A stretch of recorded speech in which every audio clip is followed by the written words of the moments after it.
What's up, everybody? Welcome to Human Innovation Tarot. My name is Eddie with Imagine Life Development Center, and today I wanted to share a video with you guys that I took from a recent live tarot reading.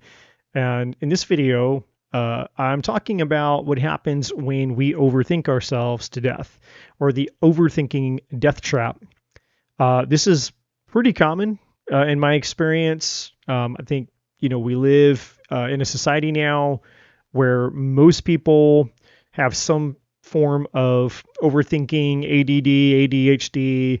Like, we live in a overstimulated society with distractions and instant gratification and swipe culture and all these things that are coming at us 24/7 that are vying for our attention, right?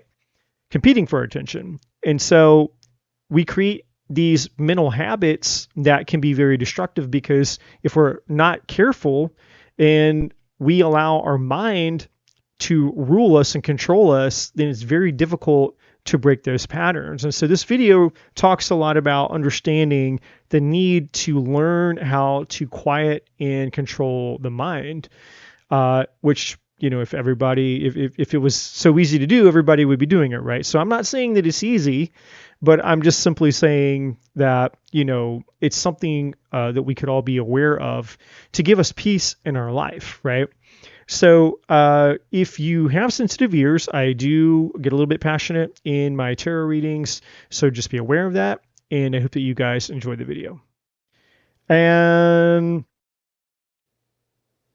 there's two energies attached to overthinking. The overthinking is just part of who you are. Like this, it's completely separate from your reading, but it needs to be addressed because you basically do have a pattern of doing a lot of overthinking. And one of the reasons that the divine wants to talk about your pattern of overthinking is because you actually overthink so much so that it actually allows shit to come into your life and basically fuck your whole life up. And then it creates even more overthinking. And that's why it's part of a pattern. So in other words, similar to what I was saying to Elaine, the reading before yours, in terms of talking about many people don't trust themselves, and this is why people don't trust themselves. And it's really hard to make a sound decision when you don't trust your decision making.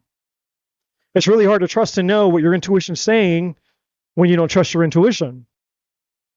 When your brain is when there's an imbalance, right? And our brain is running the show, but then our brain is all fucked up. Then we're extra fucked up, because it's like, well, I was relying upon my ego to guide me, which was already bad. No one should be relying upon their ego to guide them. That's the job of your intuition and your spirit and your spiritual, your spiritual GPS. But, it's double bad when you've given your GPS, your internal guidance system, over to your ego, but then, your ego is all fucked up too. So it's like you got the double whammy, basically. Okay.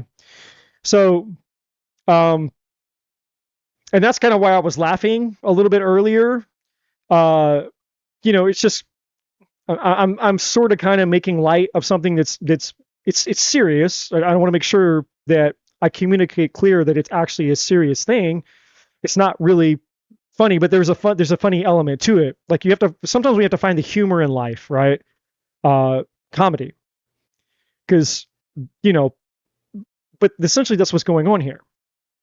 So the pattern, in other words, let me put it to you this way: the pattern that has predated this issue is the reason that this issue was attracted into your life. And it's a vulnerability.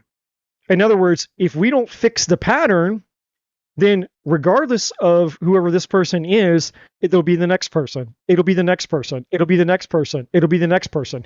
And if it's not a person, it'll be a situation. It'll be a job. It'll be a habit.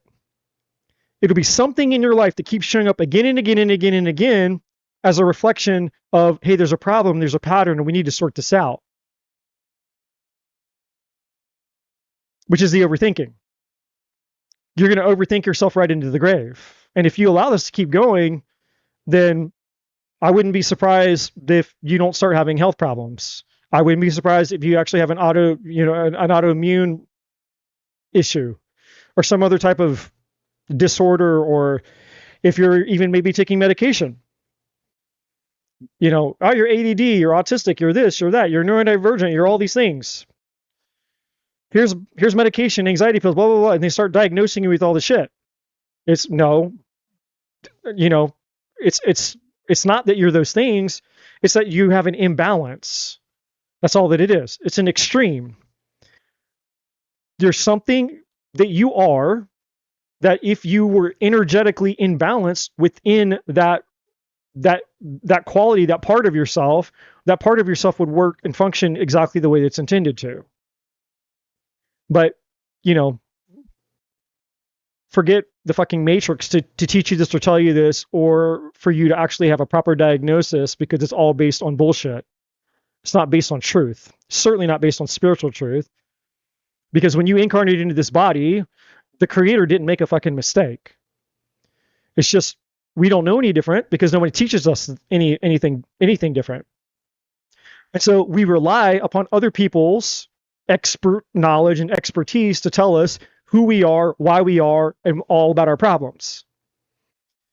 And just because somebody claims to be an expert doesn't mean that the advice that we're getting is actually sage or expert advice. And, you know, that's a whole other fucking conversation for a whole different day. But there's a problem that you've had, and you've had it for potentially your whole life. And unfortunately, you've been misdiagnosed by all the misdiagnoses.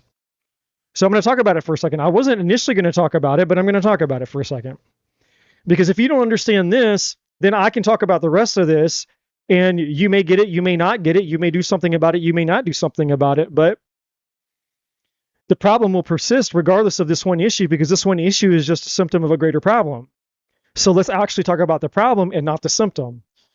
But I'm going to talk about the rest of it too, because it's your reading. So the problem. You have a very, very, very powerful mind. And people with very powerful and fast minds are usually the ones that are diagnosed with all the labels and all the things. And because no one has ever taught you how to harness your mind and how to actually utilize it and understand it in the gift and the power that it actually is, you don't know what to do with it. And so instead of you taming it and making it serve you, it goes out of control, and you're just a victim of its chaos, because your mind was relying upon you to control it. But without that control, your mind just goes chaotic and just fucking runs your life. You're a slave to your mind. It's like an Eight of Swords energy. It's not impossible. It's not impossible for you to learn how to take control of this. And there's lots of different ways you can do it. There's, you know, just get on you get on Instagram and look up there's like millions of different experts of whether it's yogas or meditations or plant medicines, or there's all kinds of different techniques available for learning how to calm the mind and actually train it to serve you. That's what needs to happen in order for the pattern to stop. Okay? Which is why you have ask for help from outside assistance over here, by the way. This is like basically, and this is like the side note. It's a suggestion from the divine, and it's a solid suggestion. It's an important suggestion. But again, there's two non-negotiables that the divine has with all of us. One, the divine will never violate your free will, and the divine will never give you anything that's not in your highest good. So this falls into the free will category. You have free will to do with this information what you will, but the strong suggestion is to find somebody who can help you battle and overcome and learn to control your overthinking, which will close the vulnerability that you have that keep causing these types of events to occur. And then a byproduct of that will be you will actually be more confident, and you'll actually learn to trust yourself, and you'll actually be able to see things and understand things for what they really are. Clarity, right? So, and the reason I say that is because of this. If people show up wearing their mask and you can't see the red flags because your ability to discern is all fucked up because your mind is in fucking chaos. And even if you get a glint where, let's say your mind picks up on something, right? Or, it's like, hey, I think that's a red flag. I think it is. Well, all this person has to do go, no, that's nothing. And then it throws you back into questioning yourself. Oh yeah, that's probably true. Oh yeah, I don't know. I mean, it's probably not, or this, blah, blah, blah. Like there's a part of you, whether you're consciously aware of it or not, there's a part of you that thinks you're fucked up. There's a part of you, whether you're consciously aware of it or not, you think you're broken. There's some part of you that thinks that you're fucked up or broken. There's something wrong. And it's accepted it as a reality, as a fact, as like an unfixable. It's like, I have to live with the fact that I have this thing that's broken or doesn't work right. And because that part of you, again, whether you're consciously or unconsciously aware of it or not, doesn't matter. There's that part of you that believes that. So it's just accepted it as part of your identity. And the strongest force in the human personality is the need to stay consistent with the way we identify with ourselves or our identity. The strongest force in the human personality is the need to stay consistent with the way we define ourselves or our identity. So if there's a part of you that unconsciously believes there's something wrong and you've accepted that as part of your identity, then you're going to continue. It's like you basically given yourself a lifelong sentence to a problem that you thought could never be solved, never be fixed, when that wasn't true at all. So how powerful would it be, potentially, how powerful would it be to understand and come to the realization that some part of you that you thought was broken and fucked up that could never be fixed because it's just the way that it was, actually wasn't the way that it was, and actually is something that instead of being broken, was actually just a hidden superpower that you hadn't tapped into yet. A hidden superpower that you actually haven't even tapped into yet. That's just food for thought. Which brings me to this, by the way, the synchronicity. Synchronicities show up in a lot of different ways, shapes, and form.